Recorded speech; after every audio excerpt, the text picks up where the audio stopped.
Bonjour à tous, j'espère que vous allez bien, très heureux de vous retrouver pour une nouvelle vidéo. Aujourd'hui on va parler d'un sujet hyper intéressant, le surentraînement.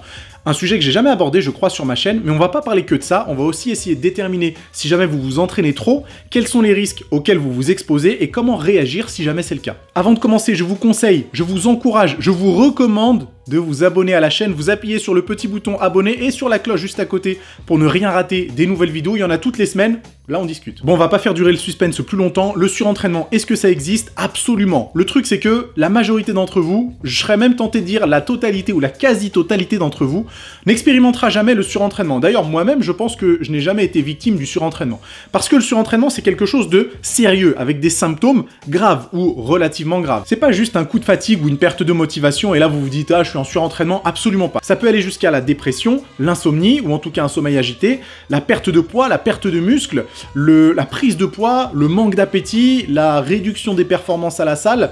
En clair, c'est pas quelque chose d'anodin. Et même si très peu d'entre nous seront victimes du surentraînement, on a tous été coupables à un moment ou un autre de trop s'entraîner, des fois même sans s'en rendre compte. Mais alors qu'est-ce qu'on risque et comment réagir dans ce cas de figure? Là est la question et c'est là où ça devient intéressant. On sait tous maintenant que le premier vecteur d'hypertrophie musculaire, c'est le volume d'entraînement. Vous prenez une personne qui fait 3 séries de 10 au développé couché toutes les semaines et une personne qui fait 6 séries de 10 au développé couché toutes les semaines avec la même charge de travail, la personne qui fait 6 séries aura probablement plus de chances de prendre du muscle. Le problème, et ça c'est la nature humaine, on n'y peut rien, on veut toujours en faire plus, on veut en faire plus, mais on ne sait jamais où s'arrêter. Et vous connaissez le dicton, le trop est l'ennemi du bien. Mais qu'est-ce qu'on risque si on en fait trop? Risque numéro 1, on ne risque rien. Attendez, je vais m'expliquer. Je sais que c'est bizarre de dire qu'on ne risque rien, mais en fait ça peut être assez problématique. Je vous ai pris l'exemple tout à l'heure d'une personne qui fait 3 séries de 10 au développé couché, et d'une autre qui fait 6 séries de 10. La personne qui fait 6 séries aura probablement plus de chances de prendre du muscle. Mais si on rajoute une autre personne qui fait 9 séries de 10, et une autre personne qui fait 12 séries de 10, et une autre personne qui fait 15 séries de 10, il n'y a rien qui garantit que l'augmentation du volume d'entraînement va se traduire par une prise de muscle.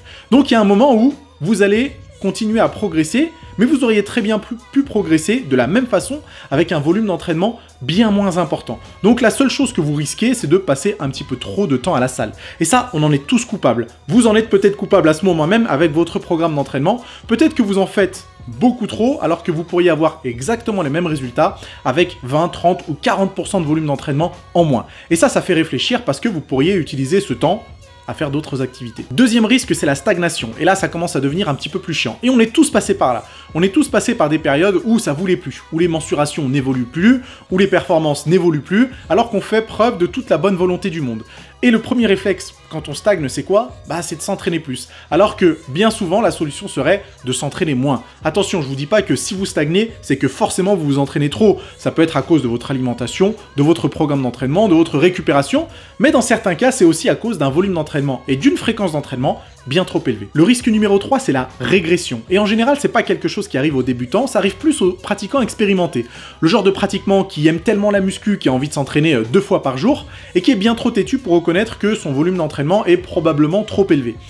Mais tous les pratiquants qui arrivent à ce stade font tous la même chose. Ils ont une intensité d'entraînement bien trop élevée, un volume d'entraînement bien trop élevé, une fréquence d'entraînement bien trop élevée, et ils font ça pendant plusieurs jours, plusieurs semaines ou plusieurs mois. C'est pas un souci d'avoir une intensité d'entraînement élevée, ou un volume d'entraînement élevé, ou une fréquence d'entraînement élevée, mais de tout faire, tout en même temps, pendant une longue période, là ça devient problématique. Et quand vous voyez que vos mensurations, elles descendent alors que vous vouliez qu'elles montent, quand vous voyez que vos performances s'effondrent alors que vous cherchiez à les augmenter, et bien là tout de suite il faut se remettre en question, et bien souvent pour les pratiquants expérimentés, ça peut être un souci de volume d'entraînement. Risque numéro 4, la blessure. Le truc que je ne souhaite à personne, mais malheureusement quand on s'entraîne trop longtemps, pendant trop souvent, ça peut se traduire par une baisse de la concentration, une baisse de la réactivité à cause de l'accumulation de la fatigue.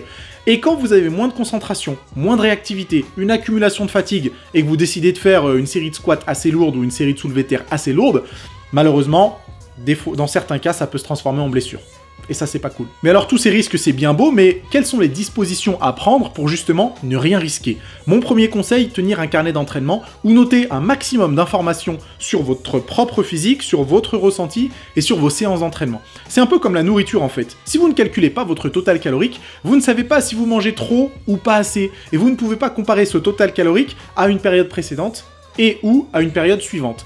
Pour l'entraînement, c'est la même chose. Le fait de noter un maximum de choses, vos mensurations, votre ressenti, vos séances d'entraînement, vous allez pouvoir comparer avec une période précédente, avec une période suivante, et du coup de faire évoluer votre volume d'entraînement sans être obligé de l'augmenter, sans avoir de repère en fin de compte. Mon deuxième conseil, c'est de mieux rentabiliser vos séances. Je vois beaucoup trop de pratiquants qui, à la salle de sport, sont pas dedans, ont besoin de 1, 2, 3 séries par exercice pour commencer à sentir un semblant de contraction musculaire. Personnellement, la première répétition de la première série, du premier exercice, je suis déjà à 100% dedans. Et à la fin de ma première série, je suis déjà au bout du rouleau. J'ai le muscle en question qui est tétanisé, et du coup, j'ai pas besoin de 2 ou 3 séries pour me mettre dans la séance. Le souci, s'il vous faut 2 ou 3 séries par exercice, c'est que vous allez rajouter des séries, rajouter des séries, rajouter des séries, qui malheureusement ne feront pas grand-chose pour votre recrutement musculaire, mais qui vont allumer entre guillemets votre système nerveux et ça peut se traduire sur le long terme par du surentraînement. Mon troisième conseil, c'est de faire de temps en temps des semaines de décharge. Le terme anglais c'est deload, peut-être que vous êtes déjà tombé dessus quelque part.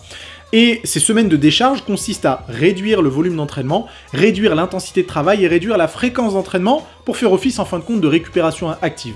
Donc mettons que vous vous êtes entraîné 5 fois par semaine pendant 8 semaines d'affilée, et bien pendant une semaine, vous allez vous entraîner 3 ou 4 fois, vous allez réduire votre volume d'entraînement de 20, 30 ou 40%, et vous n'irez jamais à l'échec sur aucune de vos séries. Du coup, vous avez quand même une stimulation du système musculaire sans épuiser le système nerveux, et ça peut faire office de récupération. Et voilà les amis, c'est tout pour aujourd'hui, j'espère que ça vous a plu. N'oubliez pas de vous abonner à la chaîne en cliquant sur mon visage qui doit être quelque part par là. Si ça vous a plu, faites-le moi savoir dans les commentaires. Vous savez que je réponds assez souvent aux questions intéressantes, donc n'hésitez pas, si vous avez des interrogations sur le surentraînement, posez bien votre pouce bleu, partagez la vidéo, et nous on se retrouve très bientôt.